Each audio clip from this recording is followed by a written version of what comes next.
Welcome back to the Viking Central podcast. I got Tom here with me today. We're going to just do a little bit of a draft recap today. Obviously, it was a long weekend. A lot of players' dreams were fulfilled. Love to see it. Love those, the phone calls that are made from all the general managers. I absolutely love watching those and just the reactions from these draftees that are getting drafted to the NFL. Because obviously, it's a lifelong dream, and it's just really cool to see. Really fun to watch. Did you have a good weekend, Tom? What did you think of the draft? Yeah, man. I had a great weekend.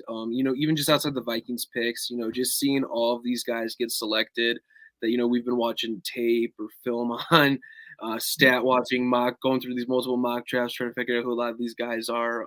Just going back these last few months and finally seeing like a resolution to everything and Exactly. post free agency, all that kind of stuff. It's just been so refreshing to Yeah. see because, it's a lot of hard work, a lot of time you put into it for NFL front offices, even fans, just really everyone involved.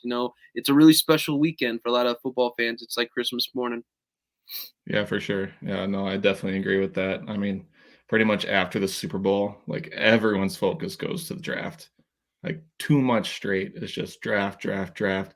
I mean, the combine's in there, but that's part of the draft process. So, like you said, just a ton of work put in by, bloggers, NFL workers, draft people that work on the draft. It's just a ton of work, and like you said, it's just a rewarding experience to see all this play out. So, what was your initial reaction to the Vikings draft? I know they only had 5 picks coming into it. Kwesi did make a trade or two.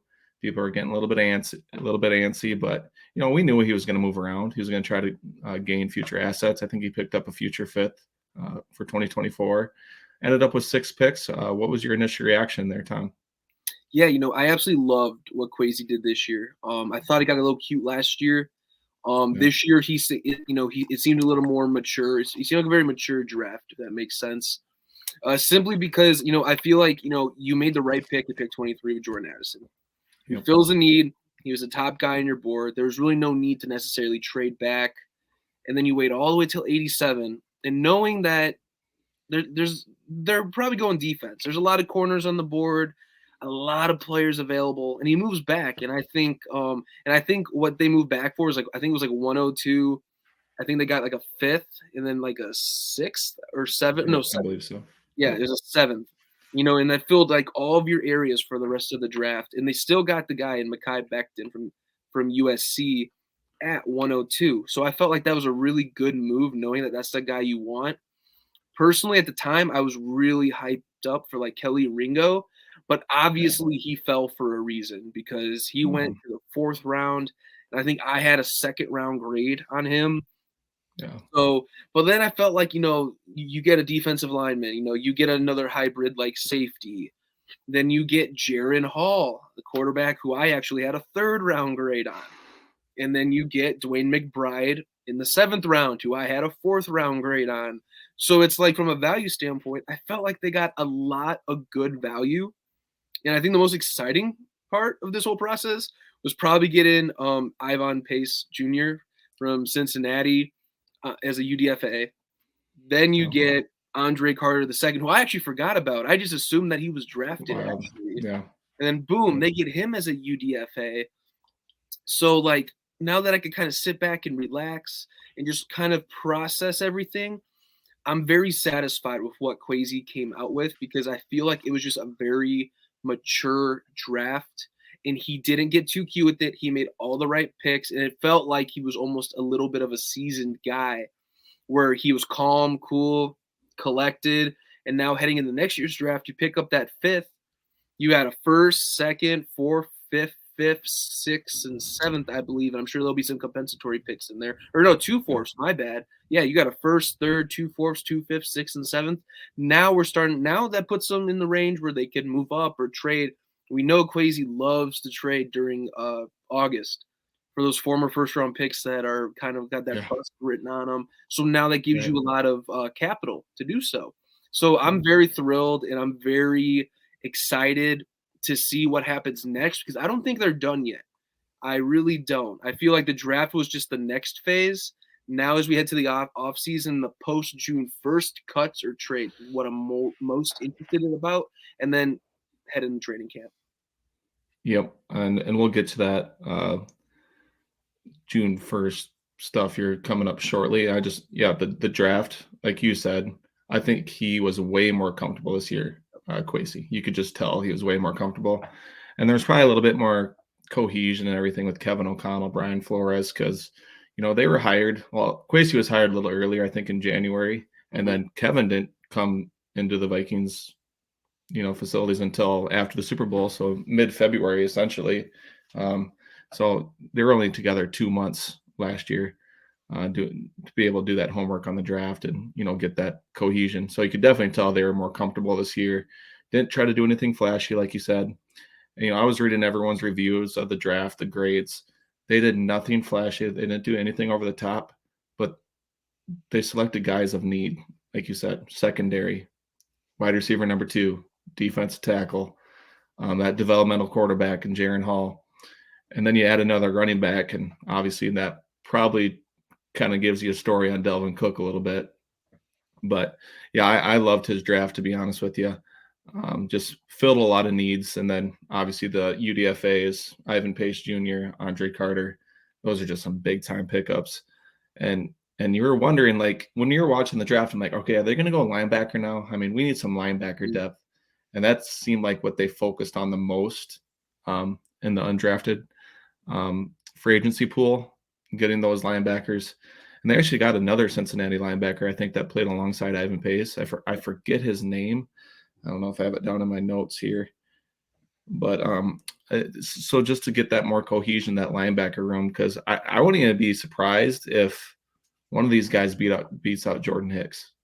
I mean, Yeah. I could see Ivan Pace maybe beating him out, but it's going to be interesting to watch this defense grow. Yeah, I think that would be interesting. Like, I kind of could see in a way like Jordan Hicks being like a surprise like training camp cut. There's always seems to be one of those. Yeah, I mean, what I think what I really have loved about Kwesi's draft, even kind of going back to last year, it just seems like he's so calculated. Like he knows Right. like he knows exactly like what they're gonna do like a year or two from now. And I felt like we Yep. never got that feeling with Rick, where he was always just focused on the now, the now, the now. And Kwesi, if you look a year ago, it's like they were drafting the replacements for the defensive guys a year from now. And I understand the whole competitive rebuild, but like actually seeing it like into effect, I kind of like it because like they Yep. draft Lewis Seen, who's going to replace Harrison Smith eventually, but he's going to be a starter this season. You draft Yep. Andrew Booth, who's probably going to be a starter this season if healthy.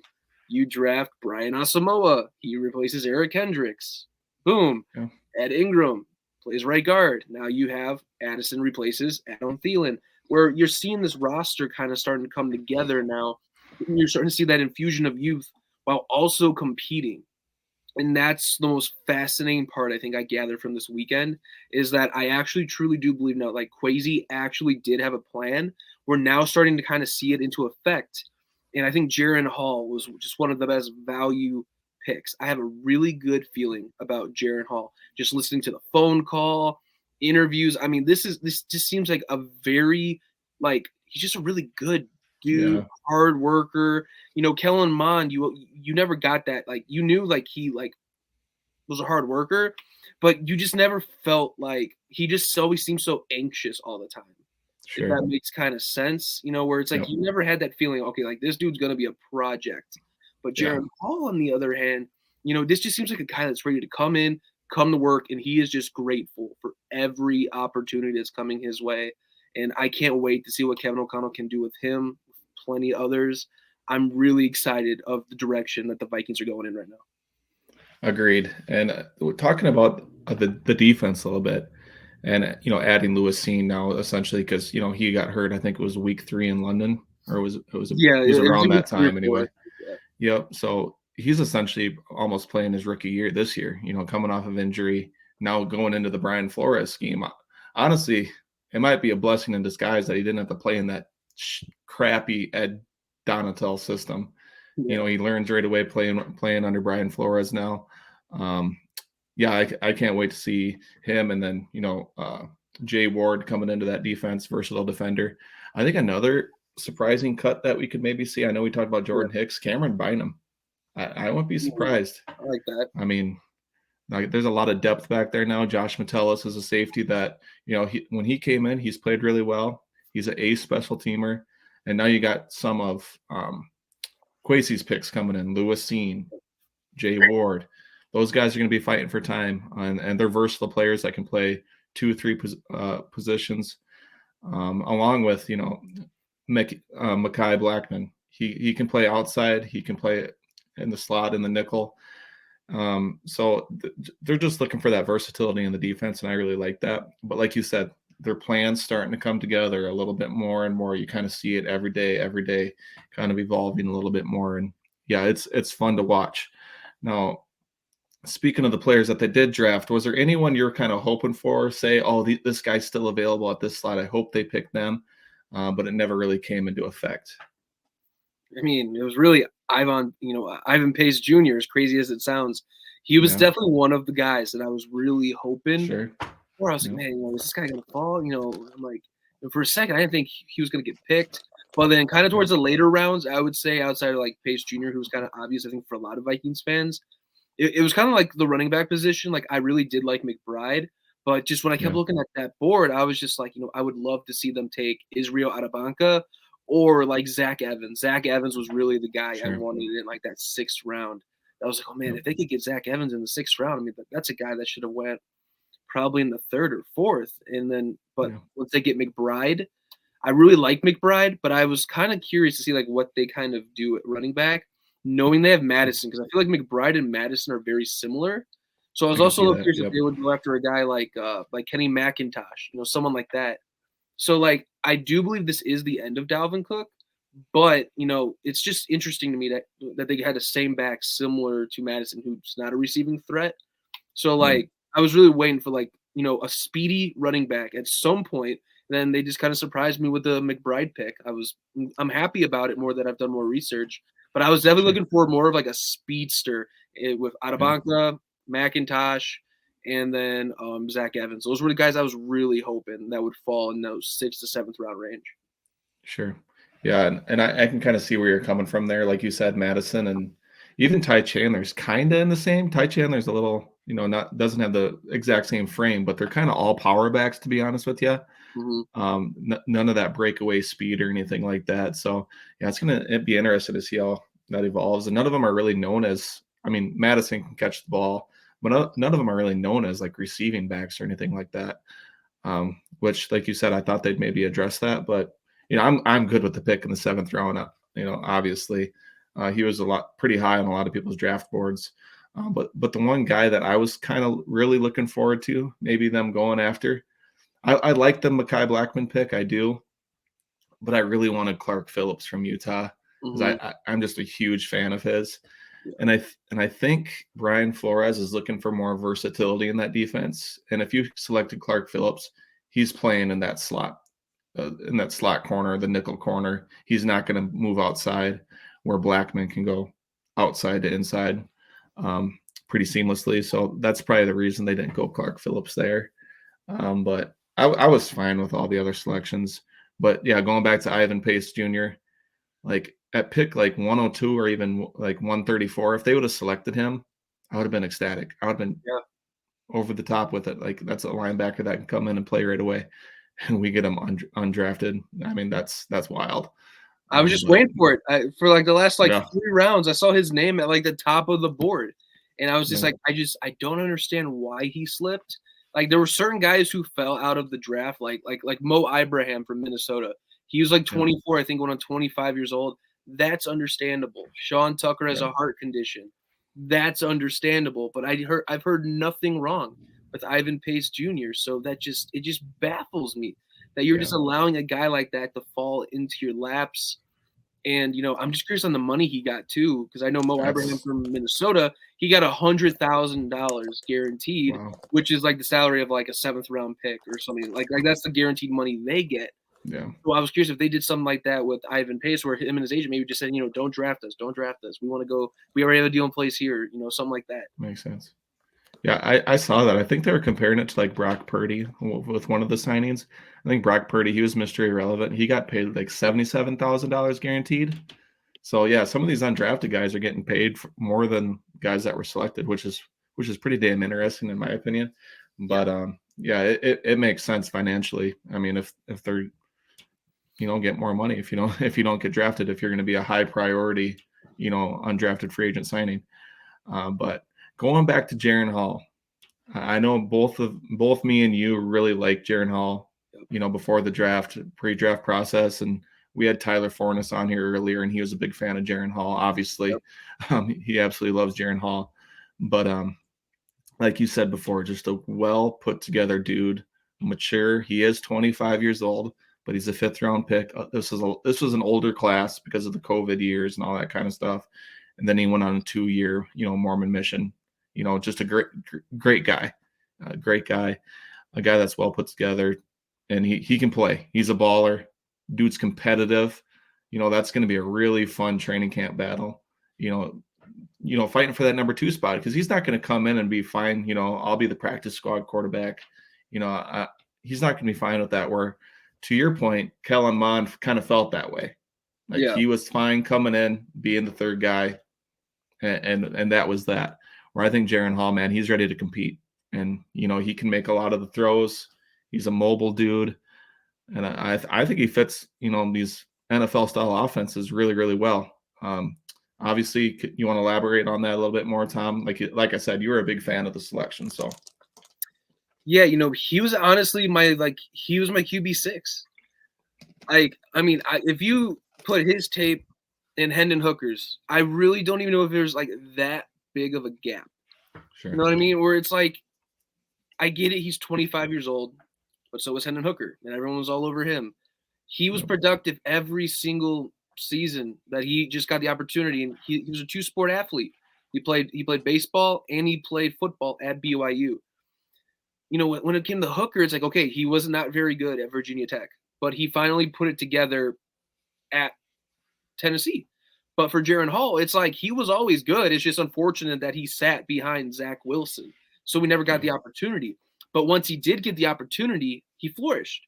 I mean, what really sold me was I thought he played very well against Notre Dame when they played. I believe they played inside Vegas Stadium, inside the Raiders Stadium.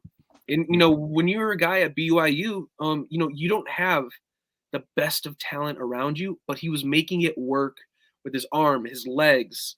They also run a lot of pro style offensive there, which is really big because I don't believe they did that at Texas A&M. So, because Kellen Mond, I believe, never worked under center, and he Yeah. just couldn't get the hang of it. And Mike Yep. Zimmer and company, they just didn't have the time to waste in developing him. Where I think Jaron Hall is a 5th-round pick, they could take their time. They could take their time. If you listen to the phone call that Kevin O'Connell, when he's talking to him, he's like, we are going to get the most potential out of you. And he's just like, we're going to put all of our resources into you, and we're going to make you and prepare you to be the best quarterback that you could be. I'm paraphrasing here, but it was something along those lines where it's like, it was so welcoming, where it is unfortunate that Kellen Mond never got that. Yeah. But now it just seems like but the best part I think for me is if Jaron Hall doesn't work out, you could take a quarterback next year. It's a 5th-round pick. 3rd-round pick, you might want to wait a little bit, but like a 5th-round Yeah. pick, you could cut in training camp. And it's not Yep. like the end of the world. And Jaron Hall is just the absolute perfect guy to take that sort of risk on because it's a 5th-round pick. He was your guy the whole time. No one would have even complained. I don't think anyone would have even necessarily had an issue if they took him at 102. Like, I don't think it Yeah. would have been like the end of the world where everyone's like, fire Kwesi, where they Right. like just lose it. I don't think that would have been Right. the case. I think people would have been like, okay, I could see Yeah. this guy at 102. I could see this guy at 119. Absolutely okay. And, just the vibes that he's giving me right now are immaculate. Just absolutely immaculate. The yes, sir, I'm ready to get to work. And it's just demeanor, just the way he talks. I mean, everything is really just very kind of reassuring right now. And it gives me a lot of, and it gives me a lot of what's it called? It gives me a lot of Russell Wilson vibes. You know what I mean? Yeah.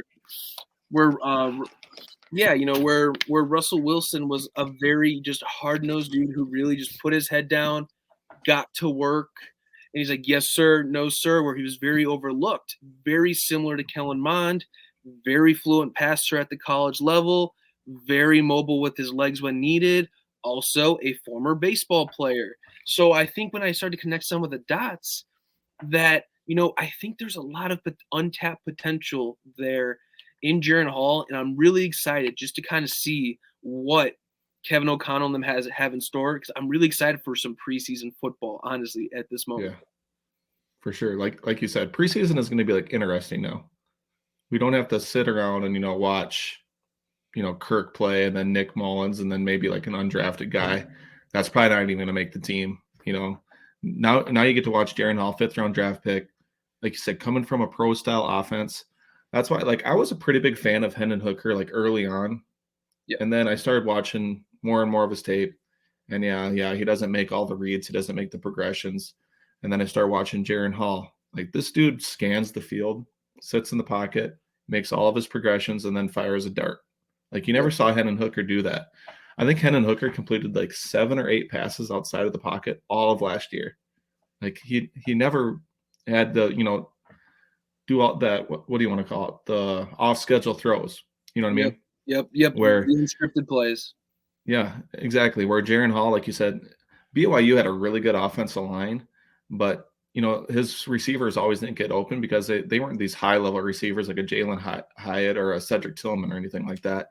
So he had to make plays on his own. He has an amazing escapability. Like, the dude can make plays out of nothing, which would be a welcome sight here in Minnesota. We haven't seen that for a while, but he's just, like I've said this a couple times, he's just a well put together dude. He's a pro's pro. Like, he's going to be a great professional in my opinion.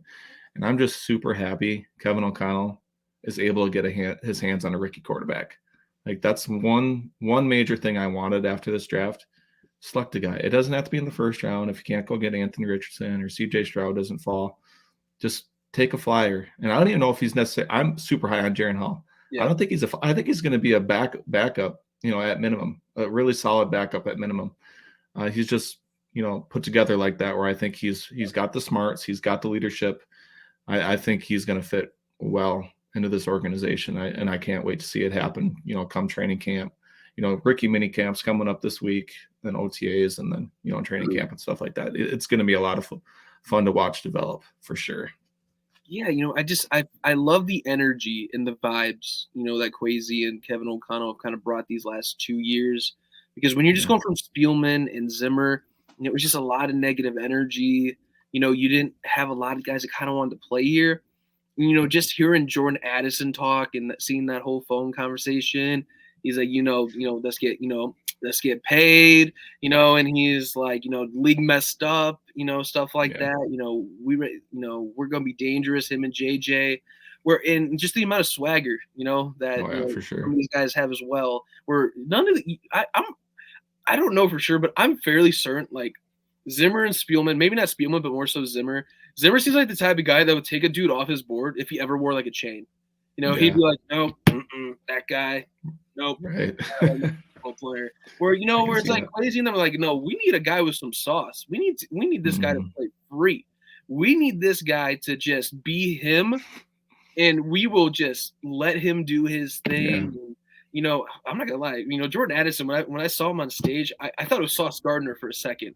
Like, they look so similar with the chains, the shades, the saucy suit, and I'm just like, man, I think Minnesota got a dog in Jordan Addison. Yeah. I really think I've heard the whole Devonta Smith comparison. I'm like, I'll be honest, I think he could be better. I actually think Jordan Addison is probably the most complete receiver in this entire draft class. He might not have the most upside because I don't know how much untapped potential he has left.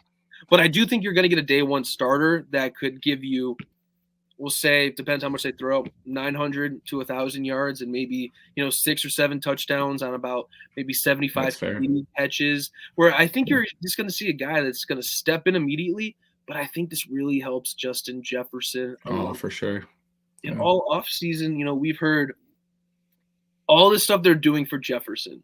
They signed Josh Oliver. No idea why, but when Kwesi talked about it, Kwesi's like, we signed him to help Justin Jefferson. Not sure what to take away from that, but now it's like, okay, we draft Jordan Addison to help Justin Jefferson. Why trade for DJ Hawkinson to help Justin Jefferson? So we start looking at this. I mean, they are literally putting everything, helping Jefferson succeed, but they are setting up everything perfectly for the future. And I am just so excited about the trajectory that this team's taking right now and how many guys become impactful starters day one. Just to add to your point, like the help and Justin Jefferson point, I think they want to establish the run game a little bit more too, to open up that passing game. And I think, that Dwayne McBride, we're all talking about how all these guys are power runners.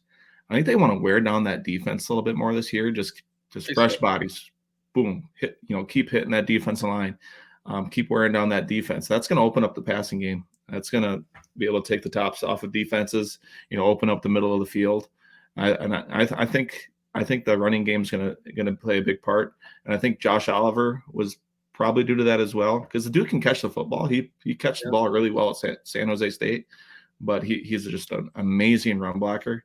So if they can get that run game going a little bit more, I'm not going to say they're going to run the ball 30 times a game, but just to get that run game going a little bit more, pounding the football, that's going to be another thing to open up the passing game. Yeah, absolutely. Yeah. And I think one of the most, overlooked stats, I believe, for Dwayne McBride was his contact, like at the line of scrimmage. Like, I think it was like 1.12, or like after he's hit, he like breaks the tackle behind. Like most of his tackles were broken behind the line of scrimmage. And that's something Dalvin Cook struggled with, where Dalvin Cook was tackled behind the line of scrimmage multiple times. Dalvin Cook is great. But unfortunately, we were starting to see a little bit of the Adrian Peterson effect with him, where he'll run for 1 yard, 2 yards, -3, and then he'll bounce one on the outside for 30 yards to kind of offset everything from like the first quarter of the game. And I think what they're kind of, to your point, when they were talking about establishing more of the run, I think the reason that they like Madison and McBride potentially together is those are two bruisers that you could just run up the gut between the A-B gap and just wear down a defense or have very success at the goal line. So I think in a way, yeah, they are going to establish the run. So that's what I'm very excited to see. But I think another takeaway from this draft as well is Miami taking a running back, because I feel like we all kind of thought Dalvin Cook was going to be traded, whether it was draft weekend or he'll be post June 1st.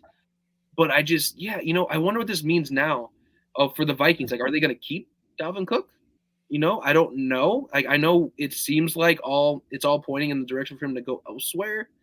Yeah. But yeah, just from a Vikings perspective, I don't know what to think about it going forward with Dalvin Cook. Is he in purple? Is he not? Because the only destination that he ultimately wants to go to, they filled the running back need in the 3rd round. Yeah. It is going to be interesting to see develop like Delvin, Za'Darius, because they got to open up some cap space even to sign this draft class, to be honest with you. Yep. So moves got to be made, and they can probably do a simple Brian O'Neill restructure, and it's going to be close to doing that. But yeah, there's some moves coming. I think they're going to be a little bit more active in free agency coming up as well. Maybe like another corner, maybe another D tackle. Just to be a little bit more, active, and maybe like a veteran linebacker. I'd love Miles Jack on this team, to be honest with you. Guy that can go sideline to sideline. I mean, I think there's more. Miles Jack hasn't signed anyone yet. I thought he signed with Seattle. Is it wrong? I don't know. I don't know. I thought he signed. He might have signed with Seattle. If he's still in the market, hold on. I will look this up because I'm not sure if Miles Jack's on the market. Kwesi, get on the phone. Maybe he did sign. He is a free agent. No, Devin Bush is the one that signed with Seattle. Yes, he is still a free agent at 27 years old. Mm-hmm. That's a guy that I would love to see with Brian Asamoah in the middle. And then that's a guy that, you could justify cutting Jordan Hicks in camp and then having Ivan Pace Jr. make the roster. It doesn't have to start, but, that's a depth move. And that's what's so exciting about this team right now is you don't know what they're going to do, because Rick Spielman was predictable. Kwesi could trade for anybody at any time. No one Mhm. thought he would trade for Jalen Rager. No one thought he would trade for Ross Blacklock. No one thought he would trade for Nick Mullins. So I do feel like, yes, the draft's over. Things are going to slow down a little bit, but I still think Kwesi's still got a few tricks up his sleeve for the rest of the offseason here. Yeah. Just imagine the difference from last year if we got Brian Asamoah running around, Ivan Pace Jr., Lewis Scene's healthy, Jay Ward, you still got Harrison Smith, you got a bunch of young guns on the boundaries, cornerbacks, Andrew Booth Jr. is healthy, Mekhi Blackman, Caleb Evans, and say you sign a guy like Miles Jack. Just imagine that. I mean, those guys are going to be Let him flying play. around for Brian Flores. Just let them play. Yeah. That's the problem, with what's happened these last few years is, you're making the guys earn their spot in practice, and at some point, you just gotta let the young guns go out there and just do the best you can, And I Yeah. think that, Ed Donatel's scheme, it was very much set up for you need to know this. You can't just play free. You need to know what you're doing. You need to know your assignments, this, and that. And where that gets you. Where did that get you where it was a veteran-based scheme? A rookie could not go into that scheme and play day one.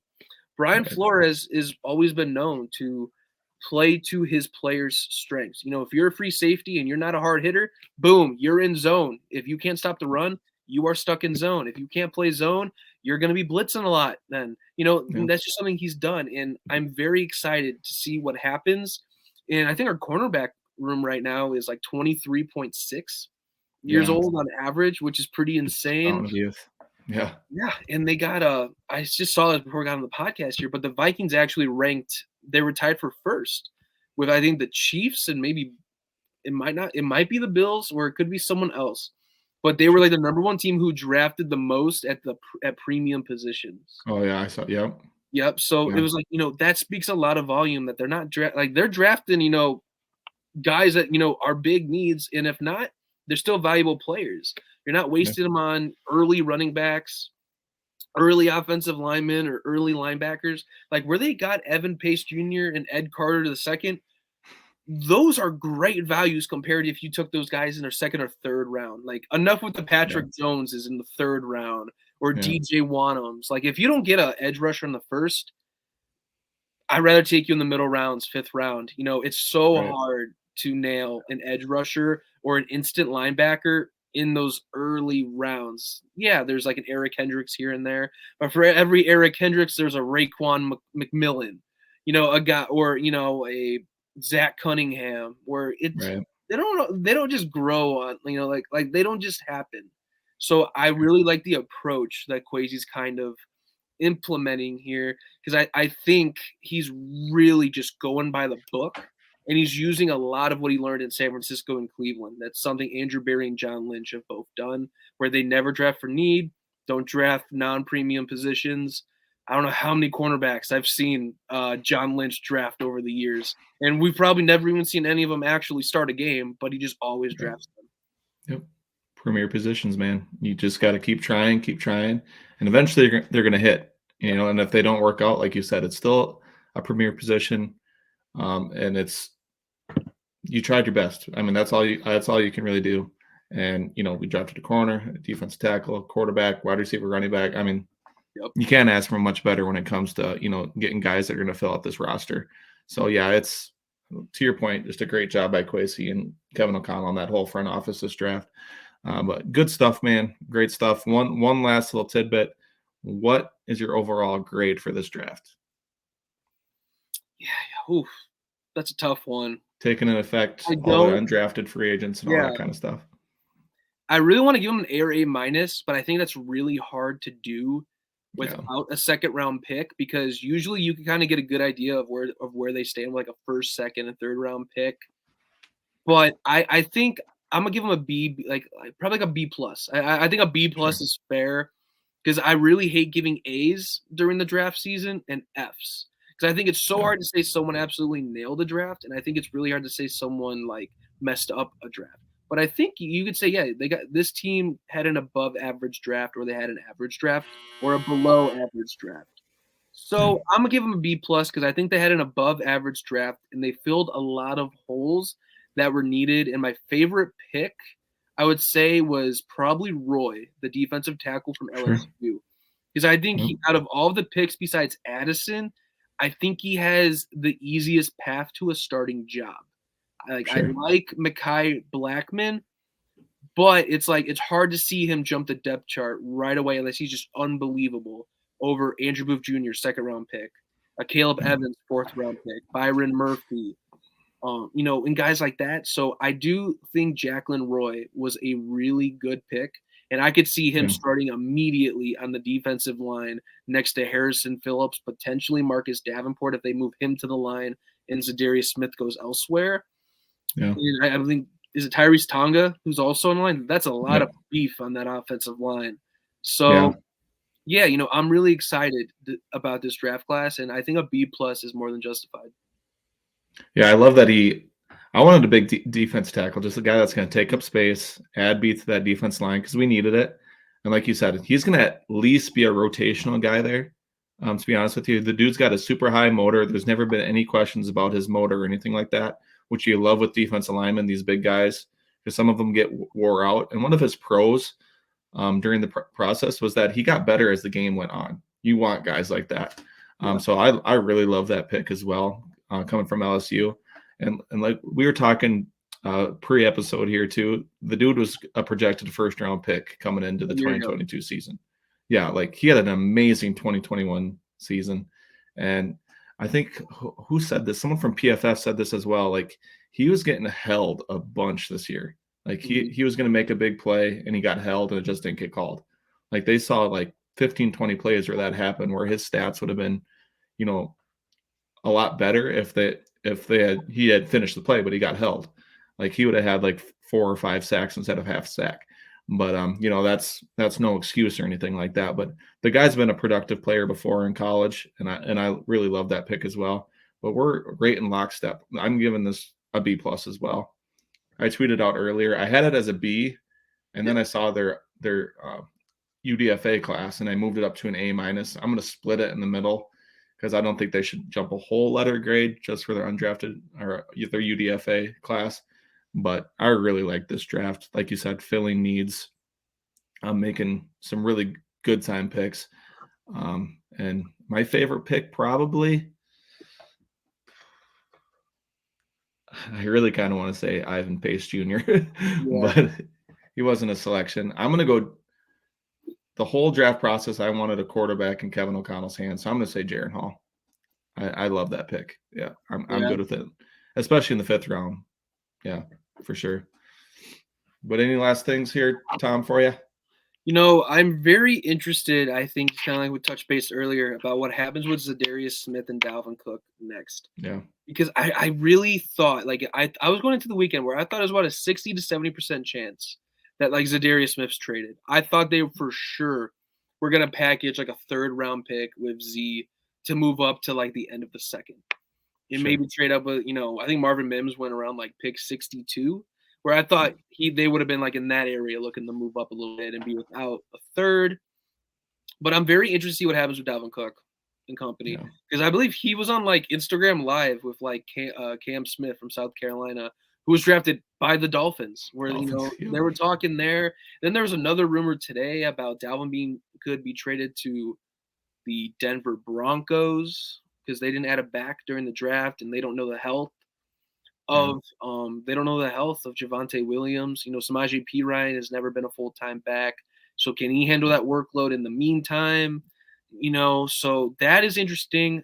I'm very curious to also see what happens with Kirk Cousins and company come Yeah. June. Because, yeah, I mean, Trey Lance is still a 49er. So until he is either gone or declared the team's franchise quarterback over Purdy, I'm going to keep that door open that he's still going to Yeah. somehow eventually find his way to be a Minnesota Viking. Because even though they love Jaron Hall, I think if a guy like Trey Lance still became available, they would still prioritize that because in Kwesi's mind, I think he would think that's the former number 3 overall pick. He's only started 4 Yeah. games, bunch of unlocked potential. So, and he was still non-committal on Cousins this Yeah. weekend, saying, we could look at that down the road, but we all know they're not going to extend him. They can't Yeah. financially because of Hawkinson and JJ. They just can't. So those are kind of the storylines I'm gonna keep my eye on for the next few months, I think. Yeah, there's definitely a lot of juicy storylines that gotta come to fruition yet. So, yeah, I mean, the dead period, it's gonna be a dead period, but, any day, something big could happen, so that's gonna keep it interesting at least. And the little Delvin Cook nugget you gave there, to the Denver Broncos, I think that makes a lot of sense. That was Former awesome. assistant GM George Payton's there now. They were together, Delvin Cook and George Payton. He was a draft selection when he was the number two behind Rick Spielman. So Yep. that makes a lot of sense. But we'll probably do an episode sometime soon on and dig a little bit deeper in all that as well. But Tom, thanks for joining, man. You can follow him at Tom Skorsky 33 on Twitter. I appreciate your time, man. Absolutely. All right, have a good one. You too.